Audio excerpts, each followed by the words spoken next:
Hey, everybody. I haven't checked the air pressure at my tires lately, and you know what that means. That's right. It's time for another talking time-lapse video with me, your good buddy, Josh Davenport. As always, all the comics on RGBros.com, as well as the videos here on YouTube, are brought to you by the fine folks on Patreon, patreon.com/Josh Davenport. That is Brandon, Dan, Vivian, Matt, Mike, and Tobias. Thank you all so much for your support. Today we are doing the talking time lapse for RGBros Ninja Problems. And if you couldn't guess from the comic, this one is based on the original Ninja Gaiden, or Ninja Gaiden, or as I used to call it, Ninja Gaiden, man. It's that Ninja Gaiden. I'm not sure which one of those is the proper pronunciation. Probably not the last one that I used to say. But, yeah. That's what happens when you get a young, dumb kid in Tennessee who's like, man, that ninja, them ninjas are badass, man. You play that Ninja Gaiden? Yeah, that was me. So as you can see from the beginning of this video, go through several different versions of trying to lay this first panel out right and get this weird soldier guy done correctly. Man, yeah, I've been playing a little bit of the original Ninja Gaiden. I'm going to continue to call it Ninja Gaiden. I'm sorry. I know that's not right, but it's been my entire life saying it, so forgive me for that. But I've been playing the original on the NES Classic recently, and it still to this day amazes me just like how ridiculous the enemy types in this game are. I mean, the first level you're walking along, you see guys who dress up like Andrew Dice Clay or something like that. Then there's like boxers just roaming the streets in overalls. At the same time, you have these strange ninja monkeys running across the ground. And then you fight some dude who's just swinging a mace inside of a bar. It's insane. It's absolutely insane. But, and that's before you get to the second level where you're fighting like dudes who look like the White Grim Reaper who are juggling crosses, and these soldier dudes, along with guys who are clearly just football players just running across the screen.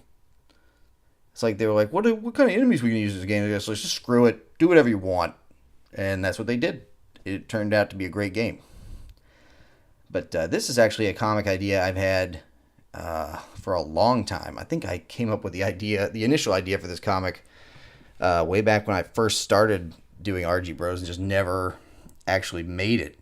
And then playing the game brought it back up to the surface. You know how sometimes you'll have an idea and you'll be like, oh, that's neat, I'll work that in someday. And then it goes in a pile and then you don't think about it or look at it forever. That's what happened with this one. So it was a good 2 to 3 years before I came back to this. And I'd had other ways of mapping it out, but I think it turned out pretty good for having been in the pot percolating for that long. Get to draw some wacky bird here. That's another thing. Ninja Gaiden, like, just again, all the crazy enemies in that game. Another part, you're in like looks like a forest in Oregon or Washington or something like that, but there's cheetahs running along the ground, and then you have these big eagles that for some reason are like, I just got to kill that ninja, man. I know 90% of my life has been looking out for eggs and trying to catch fish, but this ninja is really pissing me off. I got to take this guy down a peg or two. And they're swooping in. And, I'm talking about that, and you might think I'm complaining about it, but I am not. I am all about games, as long as it, depending on the tone of the game, just have ridiculous enemies that make absolutely no sense. We don't get enough of that these days, I think. But I enjoy the hell out of it. I mean, it's as ridiculous as having a plumber from Brooklyn who fights turtles that fly with wings and little walking mushrooms and, dragon turtle dinosaur lords who live in castles. Then you have ninjas who fight birds and ghosts. Games like Castlevania, they have some wacky enemies, but a lot of those make a little more sense. I mean, you have some birds in there. You got crows, but they're not nearly as big of a pain in the butt as they are in Ninja Gaiden. And then You got, of course, in Castlevania, you got the Medusa heads. Those are within the realm of possibility. Plus, it makes sense. You would not want to get hit by a flying Medusa head. You wouldn't want to get hit by a flying bird either. But, I don't expect a bird to be going hard after a ninja. I expect a flying Medusa head to be going hard after a guy infiltrating Dracula's castle. That just makes sense to me. Makes sense to everyone. I think we can all agree on that it's right. I don't know about you all listening, but I spent an inordinate amount of time as a child pretending to be a ninja. Back when Ninja Explosion was going on, mostly thanks to the Ninja Turtles. But you had, these games. You had the Ninja Turtles. You had weird movies coming out back then, like Three Ninjas Kick Back or whatever. Well, I think it was the second one. I think it was just called Three Ninjas, where it's like kids all of a sudden become ninjas because why not? Then there's like Surf Ninjas or something. And there's that movie American Ninja with like Michael Dudikoff.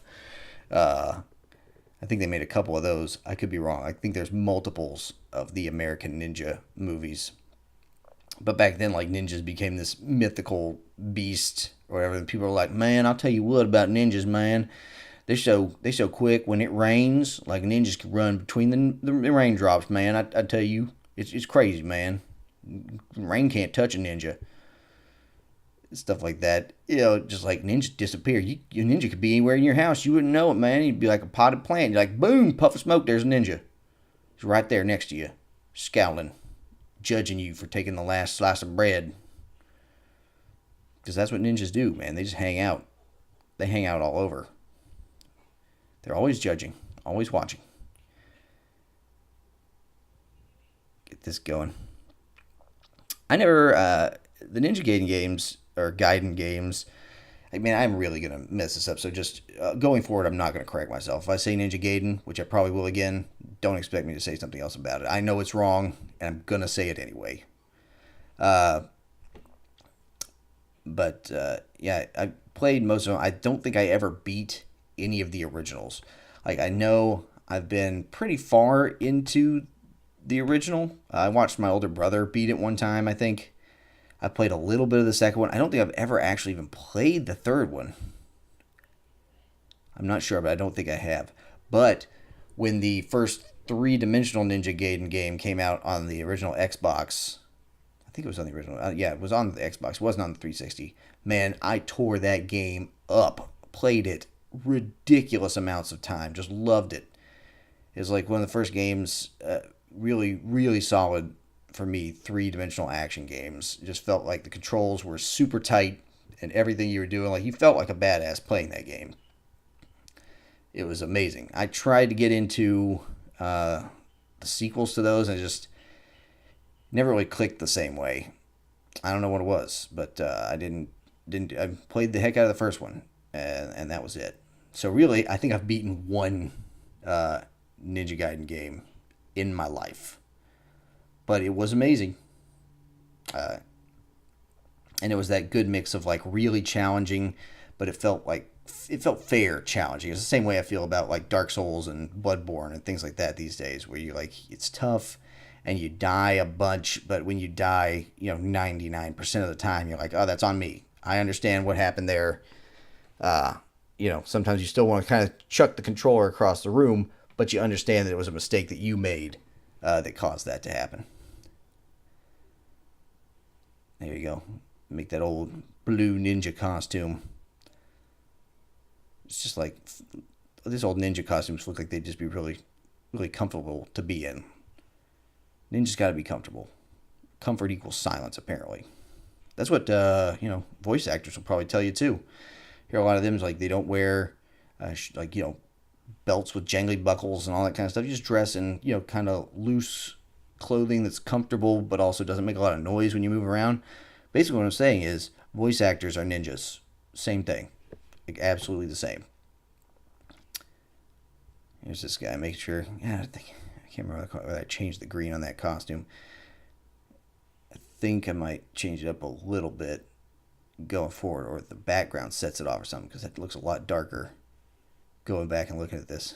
I guess I didn't change it. The old standard M16. Back in those days, there were only like two kinds of guns, apparently. If you're talking about like automatic weapons, it's like you got an M16 or you got an Uzi. Like every movie had dudes firing M16s or Uzis, one of the two. And every once in a while, if they were going to go absolutely crazy, it was like digging out the chain gun, the big Gatling gun. Some dude just like in Predator, mowing down trees with that sucker.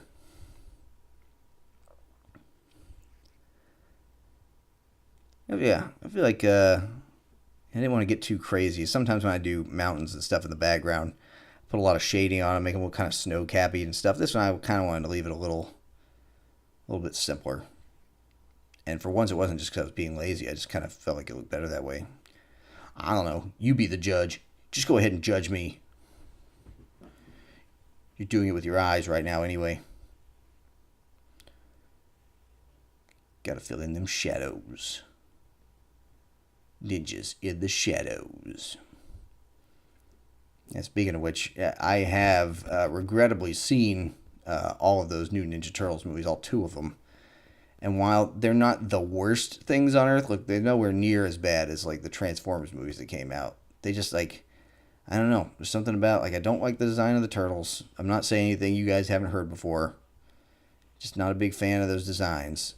And then like the second one they came out with, there was more stuff kind of in line with the cartoon, but the turtles didn't do a lot of like ninja-y stuff. And it seems like in almost every Turtles movie, even including the originals, like after the first movie, they were like, don't let the turtles use their weapons, like at all. Don't let them do it. There's a lot of not using them, except for I guess, yeah, it's gonna be hard. Somebody might correct me on this, but I barely remember the end of that last Turtles movie. There's a lot of like floating around inside of the Technodrome, like zero gravity stuff going on.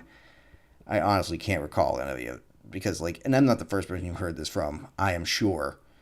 But it's just another one of those movies where like the end is a big stuff happening in the sky and people are going up there and tearing it up. I'd really like to see a Turtles or another superhero movie come out where it's like the whole world is not in peril. Like maybe a small section of a place is in trouble. And they're taking them down. And that happens from time to time, but most often lately, I guess because most of these universes are built up past their initial phase, it's always like the country or the planet is in danger. It's just sometimes you just want a smaller scale story than that. Maybe I'm wrong. Maybe it's just me. Maybe I should have picked a different different word than swashing for the way a noise the sword swings. And really that's like swashing, which some people might have read that and been like, swashing? What is swashing? But I think it's understood. When it's making a sound effect, you really got to you just got to be goofy with it.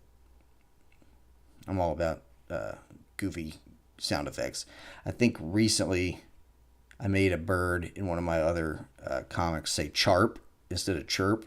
Just because I thought that was funny. That's just for me when I throw stuff like that in there. And I hope you enjoy it too, but I enjoy birds that say charp instead of chirp. Because that's how I roll. I know this is the most exciting part when you get to watch the words float around. This one wasn't too heavy on the dialogue. I've been in a thing in the past couple where I've laid down some big chunks of dialogue. Sometimes it's worth it, sometimes it's not. I like to keep it minimal if I can, when I can, but sometimes the joke just doesn't lend itself to being non-verbose. What are you going to do? Not say a bunch of shit? That's not me. Filling in these word bubbles. You did forget about birds. I'll never forget you, birds. But all right, we're coming down to the end of this one. Thanks everybody for hanging out with me, and I hope you enjoyed the V'ger that we had here this time together. And I'll see you all on Saturday. Have a good week.